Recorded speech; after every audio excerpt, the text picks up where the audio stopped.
इस चीज से आपको ये प्रूफ हो जाएगा कि अमेरिका की पॉलिसी किस तरीके से एक सी बनी रहती है। मैं अमेरिका एज अ कंट्री की बात कर रहा हूँ, फिर भले ही चाहे इस कंट्री में प्रेसिडेंट लेफ्ट का हो या फिर राइट का, पर जब कंट्री के नेशनल इंटरेस्ट की बात आती है तो सभी के सभी एक सा ही काम करते दिखाई देते हैं और वो नेशनल इंटरेस्ट सर्व करते हैं जिसे लोग दोगलापन या फिर हिपोक्रेसी कहते हैं। ये दोगलापन का टैग अमेरिका ने कई लोगों को दे रखा है और एक बार फिर से ये बात आपको मैं ये प्रूफ करके दिखा दूंगा।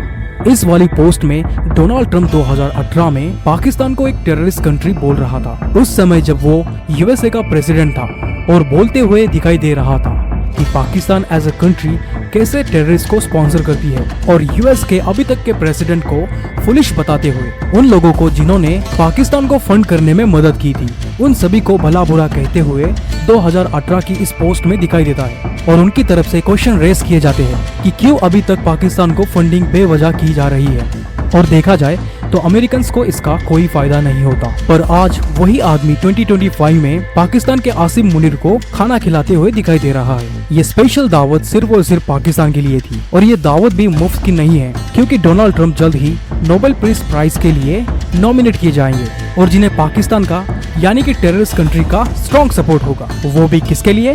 नोबेल पीस प्राइज के लिए। यानी कि जिस आदमी को पहले जो कंट्री टेररिस्ट दिखाई दे रही थी, वो अभी बिल्कुल ही साफ सुथरी बन चुकी है।